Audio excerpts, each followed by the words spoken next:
ዶክተር አብይ አህመድ ጸልይልኝ ይለኝ ነበር ጸልይለት ነበር ብዙ ሲደክም አበረታው ነበር ያውቃል አሁን ምን ብዬ እንደምጸልይለት ግራ ገብቶኛል ወንድሞቻችን ይፈቱ ክርስቲያናችን ይጠበቅ ማለት ወንጀል አይደለም ለሃይማኖታችን እንኳን እስራት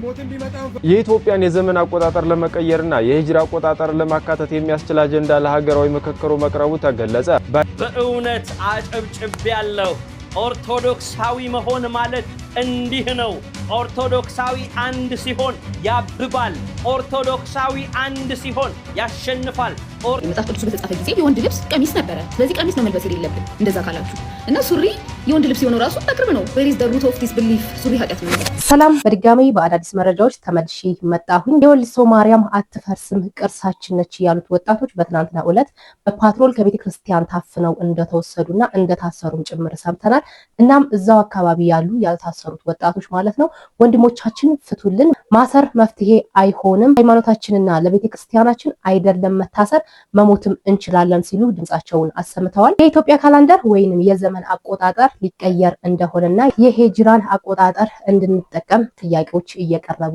ይገኛሉ አስቴር በዳኔ ለጠቅላይ ሚኒስቴሩ እኔ ነኝ የጸለይኩለት አንዳንዴም እባክሽ ጸልይልኝ ይለኛል እኔም እጸልይለታለሁ ስትልም ተናግራለች ይህ ንግግሯም ምንም ብናገር ምንም አይመጣም ቁርጣችሁን እወቁ የሚል አንድምታ አለው ሲሉ ብዙዎች ሐሳብና አስተያየታቸውን ሰጥተዋል በመጨረሻም ኦርቶዶክሳውያኑ እሸቱን ከጎንህ ነን በመከራ ቀን የትም አንሄድም እንዳይን ብሌናችን የምንሳሳልህ ወንድማችን ነን ብለውም አግዘውታል መጽሐፍ ቅዱስ በተጻፈ ጊዜ የወንድ ልጅ ልብስ ቀሚስ ነበረ አሁን ከየት አምጥታችሁ ነው ወንድ ልጅ ሱሪ ነው ሴት ልጅ ደግሞ ቀሚስ ነው የምትለብሰው ያላችሁት እንዴት ብሎስ ነው ኃጢያት የሚሆነው ስትል አንዲት እህታችን ጥያቄዋን አቅርባለች እነዚህንና ሌሎችንም በዚህ ቪዲዮ በሰፊው የምንመለከት ይሆናል ለዚህ ቤት አዲስ ከሆናችሁ ቤቱን ሰብስክራይብ ቪዲዮን ደግሞ ላይክ እና ሼር ማድረጋችሁን እንዳትረሱ ከወንድማችን ከኮሜዲያን እሸቱ ቪዲዮ እንጀምር በእውነት አጨብጭቤያለሁ ኦርቶዶክሳዊ መሆን ማለት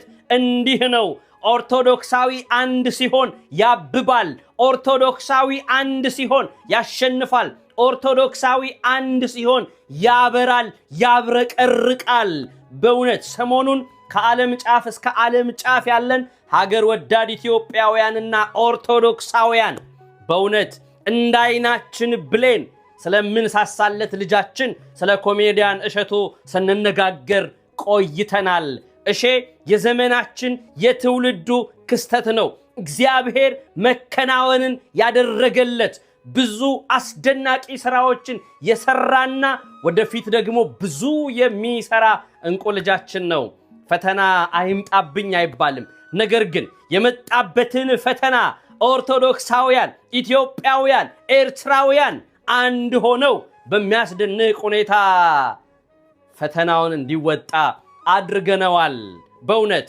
እሺ አሁን ተረጋግቶ ዳይናሚክ በሆነው ጭንቅላቱ ብዙ እያሰበ ብዙ እየሰራ ትውልዱ ላይ የሚያበራ እንደሚሆን ሙሉ እምነት አለኝ ለዚህ ደግሞ ከዚህ በፊት በሰራቸው ስራዎች የመዘነውና የፈተነው ነው በእውነት እሺ እግዚአብሔር ይወድሃል ምክንያቱም አዝነህ በመጣህበት ሰዓት ላይ በጀርባህ ላይ የነበረውን ሸክም ኦርቶዶክሳውያን ተረባርበው አንድ ሆነው አንተማ በእንዲህ አይነት ሁኔታ መፈተን የለብህም ብለው ሸክምን አቀለውልሃል በእውነት እግዚአብሔር የተመሰገነ ይሁን እኔ እጅግ በጣም ደስ ብሎኛል 3000 ኢትዮጵያውያንና ኤርትራውያን ዶንኪ ቲዩብን $5 ከደገፉ ብዙ የሚያበራ ስራ እንሰራለን ብለህ መተህ ነበረ ታዲያ 4 እና 5 ቀን ባልሞላ ጊዜ ውስጥ ከዓለም ጫፍ እስከ ዓለም ጫፍ ያሉ ሁሉ ተረባርበው አሁን 2979 ላይ ደርሷል የቀረችዋ በጣም ጥቂት ነች እሷም ዛሬ የምትሞላ ይሆናል አሁን ምን አሰብኩኝ በእውነት እኔ ከተደረገልኝ ነገር አንፃር በኳታር ያለችው ቅድስት ቤተክርስቲያን ከተደረገላት ነገር አንፃር እንዲሁም ደግሞ በመላው ዓለም እያነቡ እያለቀሱ ያሉ ኦርቶዶክሳውያን እንባቸው ሊታበስ ቅርብ እንደሆነ አረጋግጥኩኝ በእውነት ምክንያቱም እግዚአብሔር ያንተን ሥራ ይሰራል አንተ ደግሞ ትውልዱን ትሰራለህ ቤተክርስቲያንን ትሰራለህ ብዙ ሀገርን ሊጠቅም የሚችል ትውልዱን ሊጠቅም የሚችል የሚያብረቀርቅና የሚያበራ ስራ ትሰራለህ። ለዚህም ደግሞ እግዚአብሔር ድጋፍና ደጀን እንድንሆን ሁላችንንም አስነስቶናልና እሺ ሆይ በርታ። ሰሞኑን ባደረጋችሁት ርብርብ በእውነት የኮራችሁ የበራችሁ ቅድስት ቤተ ክርስቲያን ነች። ምክንያቱም ኦርቶዶክሳውያን በተደገሰልን ጎዳና ሁሉ፣ በተጎነጎነልን ሴራ ሁሉ፣ በተዘጋጀልን አጀንዳ ሁሉ እየተጠመድን ከአጀንዳችን እየወጣንና ብዙ ነገሮች መደበላለቅ ውስጥ እየገባን እንገኛለን። ኦርቶዶክሳውያን ቀልብ እንግዛ። ኦርቶዶክሳውያን አንድ እንሁን። ኦርቶዶክሳውያን እንናበብ። ኦርቶዶክሳውያን እንተያይ፣ አንጠላለፍ፣ አንወነጃጀል፣ አንካሰስ፣ አንሰዳደብ፣ አንጠላላ። አሁን እኮ እነዚህ የዘረዘርኳቸው ነገሮች በአጠቃላይ የኦርቶዶክሳውያን መገለጫ ሆነው አንዱ አንዱን እያሳደደ አንዱ አንዱን እየጠለፈ ያልሆነ ያልተገባ መከራ በላያችን ላይ እየወረደ ይገኛል። እኔ የሚገባኝና ምረዳው ጀልባችንን ወደ ሞት ባህር እየቀዘፍናት እንደሆነ ይታየኛል። ያንን ደግሞ ማክሸፍ የምንችለው ረጋ ስንል፣ መነጋገር ስንችል፣ መደማመጥ ስንችል፣ መተያየት ስንችል ሁሉም ነገር ከፍ ማድረግ ማሸነፍ እንችላለን። ልክ ሰሞኑን እንዳየነው ማለት ነው። በስተመጨረሻ የማስተላልፍላችሁ መልእክት ምንድነው? ሰሞኑን ያደረግነውን ርብርብ የምናጸናበትና የምናጠናክርበትን አንድ ቤት ስራ ልስጣችሁ። ቪዲዮ በዶንኪ ቲዩብ ላይ ተለቋል። እዚህም ላይ ደግሞ ሊንኩን አስቀምጥላችኋለሁ።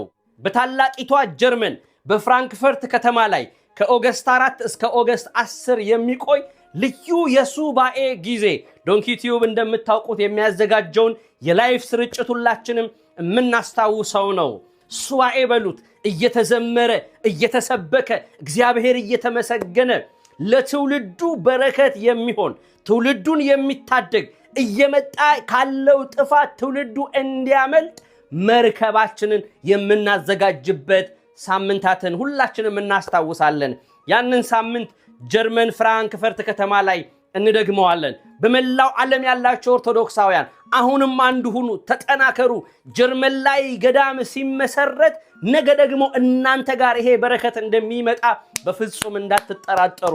ምክንያቱም የኢትዮጵያ ኦርቶዶክስ ተዋሕዶ ቤተክርስቲያን በትውልድ ውስጥ እያበራች ተዘርታ እየበቀለች ዓለምን እየከደነች ትገኛለች። ለዛ ደግሞ በዚህ ዘመን ያለን ኦርቶዶክሳውያን እያደረግነው ነው። እንኳን ደስ ያላችሁ። በማስቀምጥላችሁ ሊንክ እየገባችሁ ቪዲዮውን እየተመለከታችሁ ባለው በተቀመጠው የጎፈንድሚ አካውንት ደግሞ 20 ዩሮ ብቻ 60 ሚሊዮን ኦርቶዶክሳዊ ያላት ቤተክርስቲያን 60 ሺህ ሰው በፍጹም አታጣም። እኛ ላይቭ ከመግባታችን በፊት 60 ሺህ ኦርቶዶክሳውያን ከተባበሩ ያ ሳምንት ላይ ቆመን እግዚአብሔርን እያመሰገንን እናንተን እየመረቅን ስለ ቀጣይ ስራችን እየተመካከርን አብርተን አብረቅርቀን እንመለሳለን። ቪዲዮውን ተመልከቱት፣ በጎፈንድሚ ግቡና ደግሞ የቻላችሁትን እርዱ። ጀርመን ላይ የኢትዮጵያ ኦርቶዶክስ ተዋሕዶ ቤተክርስቲያን ታላቅ ገዳም 101 ክፍሎች ያሉት ብዙ መናንያንን የሚያስጠልል ልጆቻችን የሚፈሩበት ታላላቅ ምርምር የሚካሄድበት እጅግ አስደናቂ ገዳም እንመሰርታለን። ተረባረቡ። እግዚአብሔር ይመስገን። ብዙዎች እሸቱ ወደቀ ከእንግዲህ አይነሳም፣ የምን ገዳም ማሰራት ነው የምን ቤተክርስቲያን ማሰራት ነው ብለው ደስ እንዳላቸው አይተናል፣ ተዛዝበንበትም ነበረ። ነገር ግን እንደሰማነው ወንድማችን እሸቱ እሱ ወደ ተጠራበትና ወደሚፈልገው ስራ ተመልሶ ቤተክርስቲያንን ማገልገል ህዝቡን ማገልገል ጀምሯል ማለት ነው። በዚህ ሰዓት ከሱ ጎን አለመቆም ንፉግነት ነው። ምክንያቱም እስካሁን ድረስ እንዳየነው ከሆነ ዶንኪ ቲዩብ የሱ ብቻ አይደለም፣ በተለይ ደግሞ የኦርቶዶክሳውያን ቤት ነው። ወንድማችን አግዙኝ ባለ ሰዓት ኦርቶዶክሳውያን ተረባርበን ሲጀመሩ መውጣት ሁሉ አይጠበቅበትም። አግዙኝ ብሎ ላይቭ ላይ መቀመጥ ሁሉ አይጠበቅበትም ነበር። ወዲያው እንደወጣ ሰሞን ደንግጬ ነበር ነው። ምክንያቱም ማንም እንትን አይልም። እሱ ከሰራው አንፃር፣ እሱ ካደረገው፣ እሱ ከሰጠን አስተዋጽኦ አንፃር እዛ ላይ ፓርቲሲፔት ሲደረግ የነበረው ነገር በጣም ያሳዝንና ያስፈራ ነበር። ወይኔ ይሄ ልጅ ምናምን እኔ በራሴ እንደዛ እያልኩ ነበረ። ምንም ብዙ ኮንትሪቢዩሽን አልነበረምና ቆይቶ እሱም በጣም ስሜታዊ የሆነ እየተናገረ እንባ እያቀረረው በቃ እንደዚህ ነው እንደዚህ ነው አይዞህ እንኳን አትሉኝም ምናምን ብሎ በጣም ተስፋ በመቁረጥ ውስጥ ተናግሮ ነበርና ከዛ በኋላ ግን እንዳያችሁት ኦርቶዶክሳውያኑ አንድ ሆነው ወንድማችን አለን ከጎንህ ነው ኢቭን ላይቭ ላይ ራሱ በመገኘት ሲራዱትና ሲያግዙት ተመልክተናል። ስለዚህ እና በመጨረሻም ወንድማችን ወደሚወደውና ወደ ተጠራበት አገልግሎቱ ተመልሶ አሁንም ሊያስደምመንና ሊያስገርመን ነው ማለት ነው። ምን ያደረገ እግዚአብሔር ይመስገን። እጅግ የሚያሳዝን ዜና አለ። ስሙ አይሆንም ወንድሞቻችን ይፈቱ ቅርሳችን ይጠበቅ ማለት ወንጀል አይደለም ለሃይማኖታችን እንኳን እስራት ሞትም ቢመጣ አንፈራም። የጥቅም ወጣቶችን ይሰበስባል። እኛ ደግሞ ቤተክርስቲያንን ለቀው ወጣቶች እንዲሄዱ እናደርጋለን። እጅግ በጣም ያሳዝናል። በወሊሶ ማርያም ላይ ትክክለኛ የተፈጠረው ነገር ምንድነው? ብፁዕ አቡነ ዲዮስቆሮስ ባረፉ ሰዓት ላይ ስርዓተ ቀብራቸውን ከፓትርያርክ እስከ 10 የሚሆኑ ሊቃነ ጳጳሳት በስፍራው በመገኘት በታላቅ ክብር አጽማቸው እንዲያርፍ ሆኗል። ስርዓተ ቀብራቸው ተፈጽሟል። ይህ የወሊሶ አዲሱ የማርያም ቤተክርስቲያን ካለቀ በኋላ ደግሞ ስርዓተ ቀብራቸውን ባልጠበቀ መልኩ የቤተክርስቲያኑ አስተዳዳሪ በኩለ ሌሊት ሰው እንኳን አይቀበርም፣ አጽማቸውን በኩለ ሌሊት ምዕመኑም ሳያቅ ያለ ክብር ከተቀመጡበት ስፍራ እንደቃ አዛውረዋቸዋል። የመጀመሪያው ወጣቱ ጥያቄ ይሄ ነው። ሁለተኛው ደግሞ ብፁዕ አቡነ ዲዮስቆሮስ ሐውልት የሚያክል ነገር ሲቆምላቸው የሀገሩ ምዕመን ወጣት ምን ያክል ለሳቸው ቦታ እንዳላቸው የሚታወቅ ነገር ነው። ሆኖም መኪናቸውን ሸጠው ያሰሩትን ቤተ መቅደስ የሥላሴ ልጅነት ብዙ ወጣቶች ያገኙበት ቤተክርስቲያን ሲፈርስ ማየት ፈቃዳቸው አልሆነም።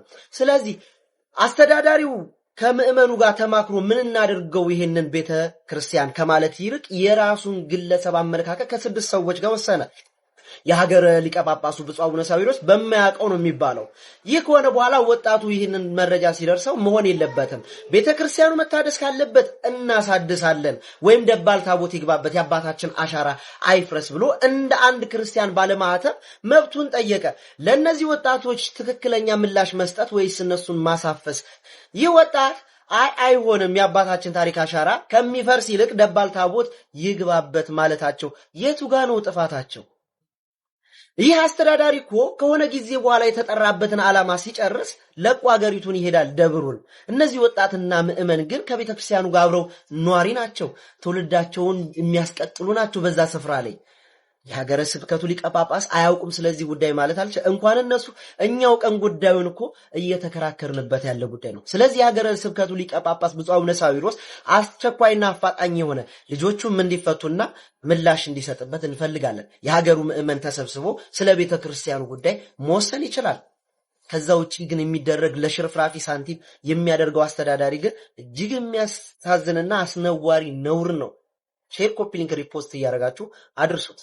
መቼም ይሄ ዘመን እያስተዛዘበን ይገኛል። እንደው ሎጂካሊ ዝም ብለን ስናስበው የድሮ አባቶች ወይም ከላይ ያሉት አካላቶች ቅርስ ይጠበቅ ልጆቼ ቅርሳችሁን ጠብቁ ብለው ማዘዝ ማወጅ ያለባቸው እነሱ ነበሩ አይደለ? አሁን ግን ነገሮቹ ተገለባብጠውብናል።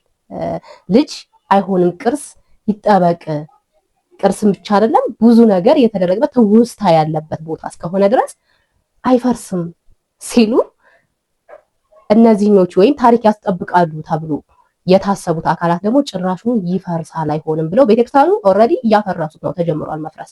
ይሄ ሲሆን ደግሞ የሚያስቀው የሚያስገርመው ወይ የሚያሳዝነው አይደል ነው ምን እንደምናይ አናውቅም። እዚህ ጋር እሱ ደግሞ ምንድነው ሊቀ ጳጳሱ አያውቁም፣ ብፁዕ አቡነ ሳዊሮስ አያውቁም ቤተክርስቲያን ያክል ነገር ሲፈርስ ማለት ነው። የት ነው ያሉት? ምን እየሰሩ ነው? ሲጀመር ስለመፍረሱ ስለመታደሱ የእሳቸው እውቅና መያዝ የለበትም ወይ? እሳቸው መፍቀድ የለባቸውም ወይ? እንደው ይፍረስ ቢባል እንኳን እሳቸው አይፈቅዱም? ምንድነው እየተካሄደ ያለው? ምንድነው ምድሪቱ ላይ እየተከናወነ ያለው? የእውነት ይህንን ጉዳይ አባቶቻችን ቢሰሙ ምን ይላሉ? የድሮዎቹ ቅርሶቻችንን መሬት እየቆፈሩ ለልጆቻችን ያው እየደበቁ ያስቀመጡት አባቶች ሲሰሙ ምን ይሉ ይሆን? ተዛዘብን በጣም። ዶክተር አብይ አህመድ እኛ ወደ ስልጣን ሲወጣ ሙሴ እያልን የጸለይንለት ፐርሰናሊ እኔ ጸልይልኝ አሁን በጣም ነገሮች ወደፊት ጸልይልኝ ይለኝ ነበር፣ ጸልይለት ነበር። ብዙ ሲደክም አበረታው ነበር ያውቃል። አሁን ምን ብዬ እንደምጸልይለት ግራ ገብቶኛል። እነግረዋለሁ የሚፈልጋት ወይ ድሮ የሚነግረን ኢትዮጵያ እያመጣ አይደለም። ባቡሩን እየነዳው ያለው ሰው እሱ ነው። ባቡሩ ግን ከፉርጎ እየወጣ ነው። ኦኬ የትላንትና ጸሎታችን ዛሬም መቀጠል ካለበት ሀገር መዳን ካለበት ውጥረቶች ረግበው ኢትዮጵያ እንድትረጋጋ እንፈልጋለን። በቀን በቃ ምንም ችግሩን ሊያዩ ያልቻሉ ትዕቢተኞች ያስተሳሰብ ብስለት የሌላቸው ሰዎች እየወጡ የሚናገሩት ነገር ሀገር ያተራምሳል። ከኔ ያለልም ሰልችቶኛል። ስለዚህ አሁን የሀገር ሽማግሌ የተባለ ጠቅላላ ወጥቶ እግር ላይ ወድቆ ይሄንን አሁን በአማራ አመራሮች መካከልና እንደዚህ ጥበቃቸው ተነሳ በሚባሉ መሐልና በመንግስት መሐል ያለው ችግር ሶልቭድ ሆኖ ተታርቀው ማየት አለብን።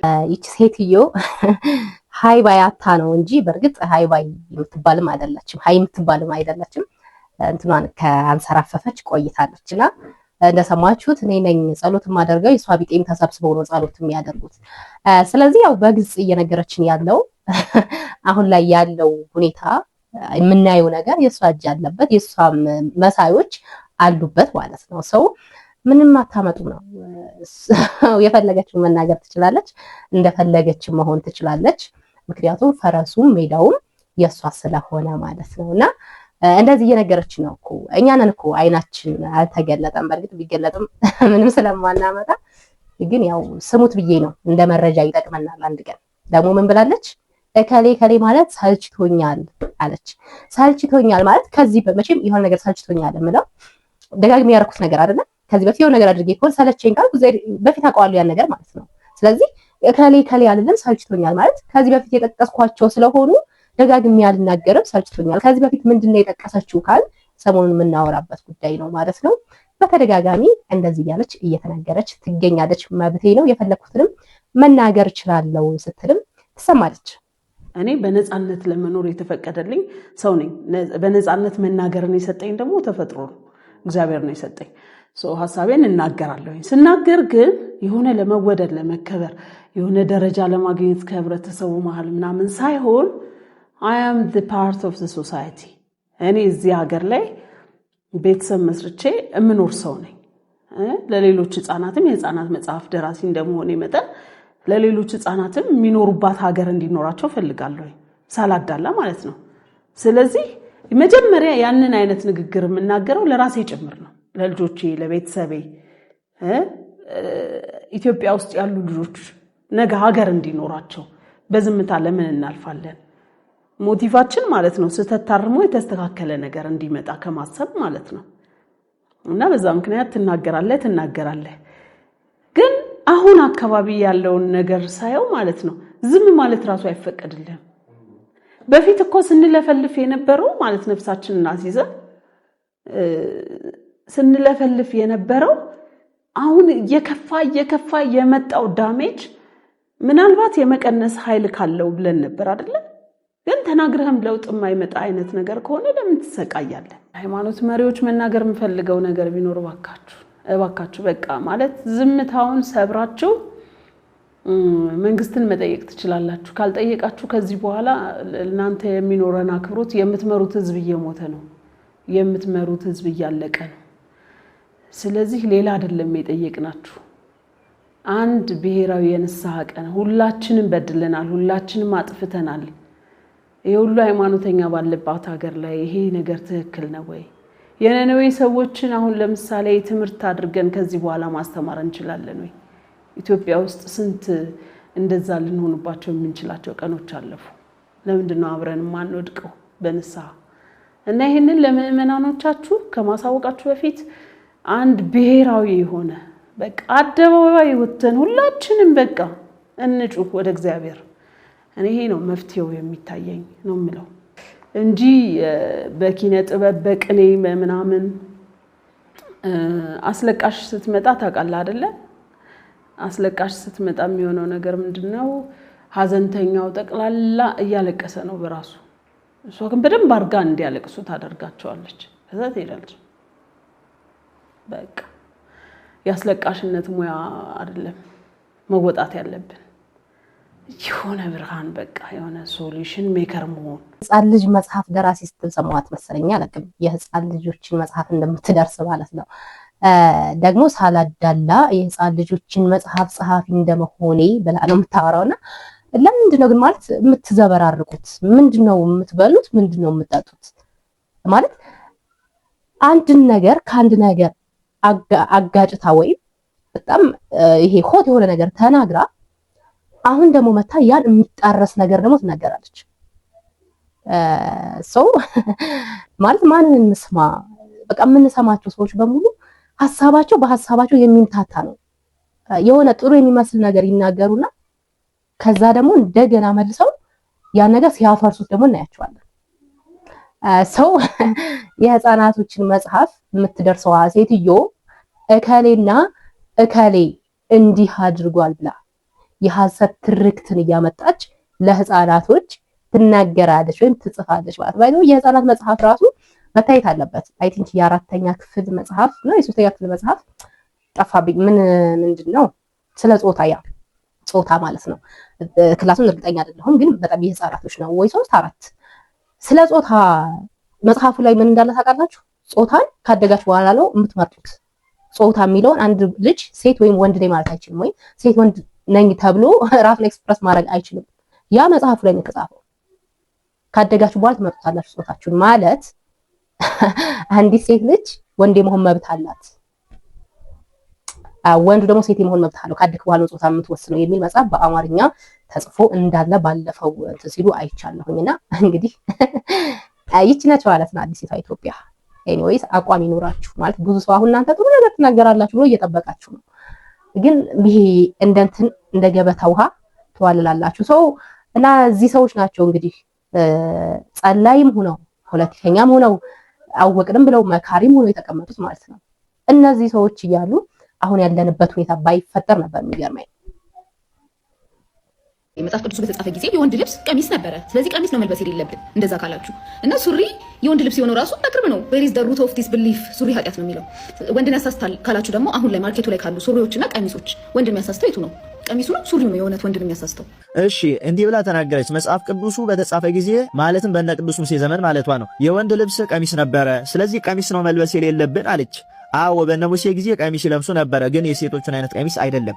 ከሴቶቹ የወንዶቹ ከወንዶቹ የካህናቶቹ ቀሚስ ይለያይ ነበረ። ማስረጃ አለኝ። እግዚአብሔር ለሙሴ ዘጸአት ምዕራፍ 28 ቁጥር 1 ላይ እንዲህ ብሎ ተናገረው። ወንድምህን አሮንንና ልጆቹን ናዳብን፣ አቢሁን፣ አልዓዛርንና ኢታማርን ወደ አንተ አቅርብ፣ ካህናት ሆነው ያገለግሉኝም ዘንድ ከእስራኤል ሕዝብ መካከል ለያቸው። ይቀጥልና እንዲህ ብሎ ይናገራል። ዘጸአት 28 ቁጥር 2 ላይ የተቀደሰውንም ልብስ ለክብርና ለመለያ እንዲሆን ለወንድምህ ለአሮን ልብስ ስራለት አለው። ቀጥሎም እንዲህ ብሎ ይናገራል። ዘጸአት ምዕራፍ 28 ቁጥር 35 ላይ አሮን በክህነት በሚያገለግልበት ጊዜ ይሄንን ቀሚስ ይልበስ አለው። ስለዚህ አሮን የሚለብሰው ቀሚስ ሙሴ ከሚለብሰው ልብስ ይለያል ማለት ነው። ቀጥሎም ዘጸአት 28 ቁጥር 43 ላይ አሮንና ልጆቹ ዘወትር ወደ ድንኳን ሲገቡ ወይም በተቀደሰው ስፍራ በክህነት ለማገልገል ወደ መሰዊያው ሲቀርቡ ይለብሱታል። በዚህ አይነት የውስጥ ሰውነታቸው ስለማይጋለጥ ከሞት ይድናሉ።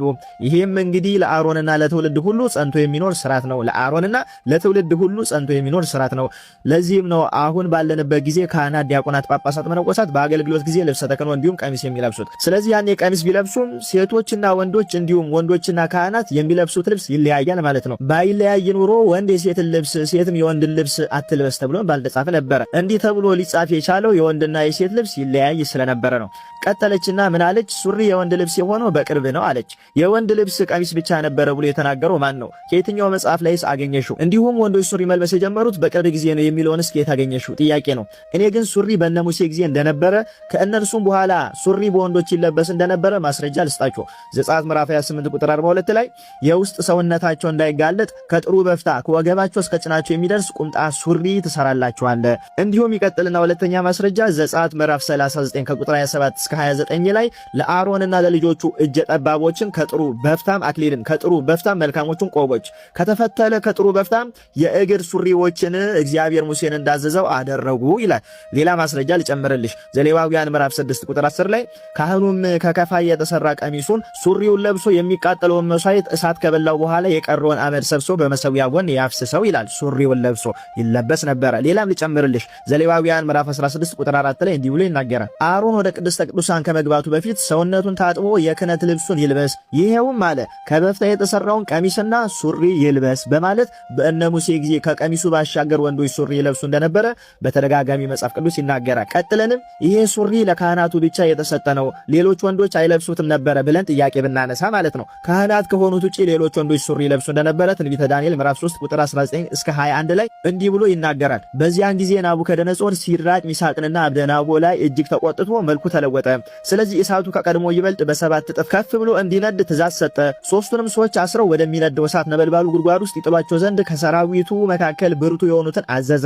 ስለዚህ ቀሚሳቸው፣ ሱሪያቸውና መጠምጠሚያቸው ሳይቀር ሙሉ ልብሳቸውን እንደለበሱ አስረው ወደሚነደው ወደ እሳት ነበልባል ጉድጓድ ውስጥ ጣሏቸው። ስለዚህ ከካህናቱ በስተቀር ሌሎች ወንዶች ሱሪ ይለብሱ ነበር። አናንያ፣ አዛርያ፣ ሚሳኤል ካህናት አልነበሩም፣ ግን ሱሪ ይለብሱ እንደነበረ ይሄው መጽሐፍ ቅዱስ ይናገራል። ስለዚህ ከካህናቱ በስተቀር ሌሎች ወንዶች ሱሪ ይለብሱ እንደነበረ በዚህ ታወቀ ማለት ነው። ይህ ማለት ደግሞ ወንዶች ሱሪ መልበስ የጀመሩት ከቅርብ ጊዜ ወዲህ ነው የሚለውን ሐሳብ ሙሉ በሙሉ ያፈርሰዋል ማለት ነው። በተቃራኒው ደግሞ አንድም ቦታ ላይ ሴቶች ሱሪ ይለብሱ እንደነበረ ተጽፎ አያውቅም። ነገር ግን ልብሳቸው ቀሚስ እንደነበረ ሁለተኛ ሳሙኤል ምዕራፍ 1 ቁጥር 24 ላይ የእስራኤል ሴቶች ሆይ ውድ የሆነ ሐምራዊ ቀሚስ ያለብሳችሁ ለነበረው በወርቀ ዘቦም ላስጌጣችሁ ለሳኦል አልቅሱለት በማለት ሴቶች ቀሚስ ይለብሱ እንደነበረ ተናግሯል።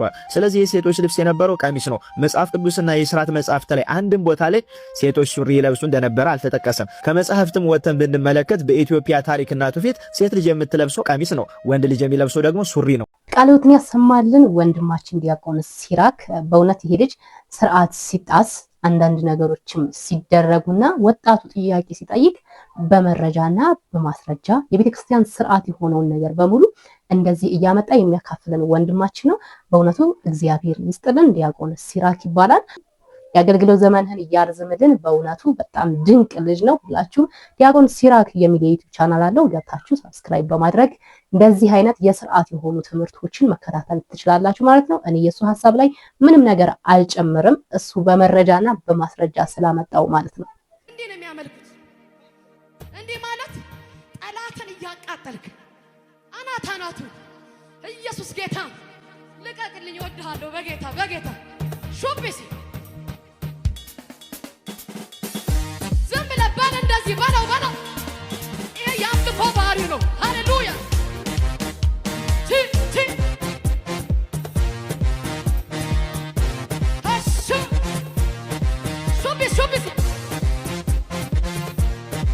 ሃሌሉያ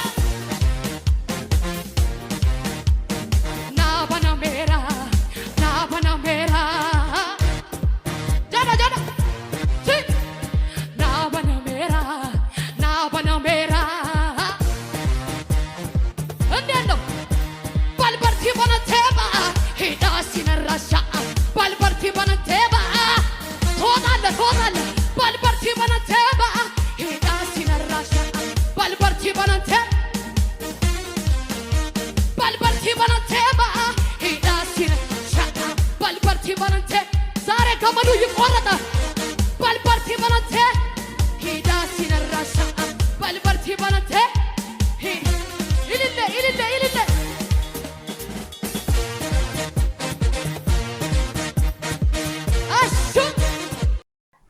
አሁንማ በጣም እየባሰባቸው ነው የሚመስለው።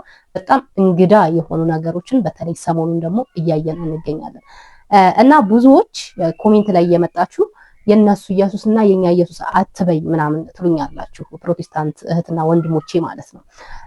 እና የኛ ኢየሱስና የነሱ ኢየሱስ ብል እኔ ምንድነው የሚፈረድብኝ ወይም ምንድነው ጥፋቴ? የኛ ኢየሱስ ክርስቶስ የሥርዓት አምላክ ነው። በዚህ በኩል የሚመለክ አምላክ የለንም። እንደዚህ እየተደረገ ስትፈልጉ በራፕ ስትፈልጉ በቃ ማንኛውንም ነገር እያደረጋችሁ የምታመልኩትን አምላክ ኢየሱስ ብላችሁ የምትጠሩት ከሆነ እናንተ ደግሞ ኢየሱስ ብትሉትን እኔ ኢየሱስ ብዬ ልጠራው አልችልም። ይሄ ነው የኔ ትልቁ ምክንያቴ። እነዚህ ሰዎች አይወክሉንም የምትሉ ከሆነ እነዚህ ሰዎች አይወክሉንም ብላችሁ ማለት ትችላላችሁ እንጂ የነሱና የኛ ያሽ እንትና አትበይ ምናምን በጣም ብዙ ጊዜ ኮሜንት ይጻፈልኛልና አሁንም የኔ አቋም እሱ ነው። እኔ በዚህ መልኩ የማመልከው ኢየሱስ የለኝም። እኔ የማመልከው የሥርዓቱን አምላክ ፈራጁን የቅድስት ድንግል ማርያምን ልጅ ነው የማመልከው። እናም ለዛ ነው የነሱና የኔ አሁን ይሄኛውን አምላክ በዚህ ወይ የሚመለከውን አምላክ አምላኬ ነው ብዬ አልቀበልም። አቋሜ ይሄ ነው።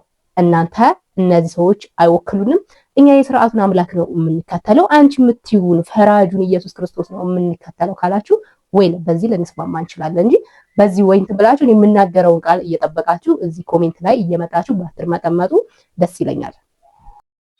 መናፍቅ በካራቴ ቢወዳደር ኑሮ ድንገት ያዋጣው ነበር በእውነቱ። ድንግልን እየተሳደበ ላያምር ውጤቱ፣ ያለ ድንግልማ መቼም አይቃናምና ህይወቱ። እንደ ጠባ ጥጃም ቢዘል ሙሽራይቱ አትገኝም አይልፋ በከንቱ። እኔ የምላችሁ ግን ማለት ኪዳነ ምሕረት በህይወታችን ባትኖር ኖሮ ምን አይነት ህይወት ነበር የምንኖረው? እስቲ ዝም ብላችሁ አስቡት። አስባችሁ ታውቃላችሁ? በተለይ ይሄ ድሮ ጀምሬ በጣም ነው የምወዳት ድንግል ማርያምን፣ ግን መቼ ነው በጣም ፍቅሯ የጨመረብሽ ብትሉኝ፣ ድሮ ጀምሬ በጣም ነው የምወዳት የእውነት በቃ ሁሉ ነገር ነች ማለት ፍቅሯን የቀመስኩት በህፃንነቴ ነው። ግን ደግሞ ነገረ ማርያም በነገረ ድነት ወይም የኛን የመዳናችን እኛ እንድንድን ድንግል ማርያም ያደረገችውን አስተዋጽኦ ወይም ነገረ ማርያምን ስማር በቃ ምን ብዬ ልንገራችሁ፣ ይሄ ይቀጣጠልብኛል ፍቅሯ ማለት ያቺ ብላቴና ለኛ ስትል የከፈለችው መስዋዕትነት በጣም እንትን ያደርገኛል። እሱስ በቃ ተናግሯል፣ ቃል ተናግሯል፣ ያ ቃል ይፈጸም ዘንድ ነው። ድንግል ማርያም ግን ምንም አታውቅ ድንግል የ18 ዓመት አስቧት፣ ዝም ብላችሁ እንደዚህ ነው ሳስባት ሁሌ ነው የሚደንቀኝ። በቃ የሆነ እስላት አለ ሁላ ሰው እሷ ባትኖር ኑሮ በቃ የእሷን ፍቅር ስለማውቀው እሷ ባትኖር ኑሮ ብዬ ኮሽን ማርክ አደርጋለሁኝ አንዳንዴ። ፕላስ ደግሞ በዛ ትምህርት እየተማርኩ በነበርኩበት ሰዓት የእውነት በቃ የድንግል ማርያም ፍቅር የማያውቁ እኛ በምንወዳት ልክ ማለት እንወዳታለን ይላሉ። አሁንም ደግሞ እንትን እንዳትሉ እንወዳታለን የምትሉበት መንገድና እናንተ እኛ አንድ አይደለም። የእውነት ሰው እሱን ያን ወይ ያልቀመሱ ሰዎች እንዴት እንደሚያሳዝኑ በቃ ያንገበግቡኛል እንትናቸው ማለት ነው። በጣም ነው የሚያሳዝኑ። ማርያም የምሬ ነውና የኢትዮጵያን የዘመን አቆጣጠር ለመቀየርና የሂጅራ አቆጣጠር ለማካተት የሚያስችል አጀንዳ ለሀገራዊ ምክክሩ መቅረቡ ተገለጸ። በአዲስ አበባ እየተካሄደ ባለው ምክክር ዓመተ ምህረት የሚለው ቃል ይቀየርና አሁን ያለው አቆጣጠር ይቀጥል፣ የሂጅራ አቆጣጠር ይካተት ወይንም ከማንኛውም ሃይማኖት ነፃ የሆነ አቆጣጠር እንከተል የሚሉ ሐሳቦች መቅረባቸው ተገልጿል። መጠሪያቸው ሃይማኖታዊ ይዘት ያላቸው የአዲስ አበባ አካባቢዎችም ሁሉን ወደሚወክል ይቀየሩ፣ እንዲሁም የሚቆሙ ሐውልቶች ጠባጫሪና አንድን ወገን ብቻ የሚወክሉ መሆን የለባቸውም የሚሉ ምክረ ሐሳቦች መቅረባቸውም ተሰምቷል። የኢትዮጵያ ሀገራዊ ምክክር ኮሚሽን ዋና ኮሚሽነር መስፍን አራያ እነዚህ የመጨረሻ ውሳኔዎች ሳይሆኑ በንዑሳን ቡድኖች የቀረቡ አማራጮች ብቻ ናቸው፣ ውሳኔ ላይ ተደርሷል የሚባለው መረጃ ሐሰት ነው ሲሉ አብራርተዋል። ሐሳባችሁን በኮሜንት አጋሩ። ይሄ ነው እንግዲህ ለምክክር ጉባኤው። ይሄ የምክክር ጉባኤ ብዙ ነገር እያሰማን ነው። በእርግጥ እነሱ አሁን እያነሱት ያሉትን ነገር አዲሳችን አይደለም ማለት እየሰማነው የመጣ ነው ነገር ነው። ኢቭን ካላንደራችን ቋግሜ ትሰረዝ የሚል መስከረም ላይ ለምን ይጀምራል የሚል ነገሮች እየሰማን ከመጣን ሰነባብተናል። ሌሎችም እዛ አሁን እንደ ኢሹ ነው የተነሱ ነገሮች በተለያዩ ሰዎች አፍ እየሰማናቸው መጥተናል። አሁን ምንድነው መጨረሻው ከተባለ ይሄ ነገር ማስረጽና ምንድነው ይሄ በቃ ይሄ ስራ ላይ እንዲውል ማድረግ ብቻ ነው ማለት ነው። ይሄ ደግሞ ምን ያሳያል ከተባለ ፕሮግራማችን ይህንን ይመስል ነበረ። በሌላ በአዲስ ቪዲዮ ተመልሼ እስከምመጣ ድረስ ለዚህ ቤት አዲስ ከሆናችሁ ቤቱን ሰብስክራይብ፣ ቪዲዮን ደግሞ ላይክና ሼር ማድረጋችሁን እንዳትረሱ። እግዚአብሔር አምላክ ኢትዮጵያ ሀገራችንና ኦርቶዶክስ ሃይማኖታችንን ይጠብቅልን። ቸር ቆዩ።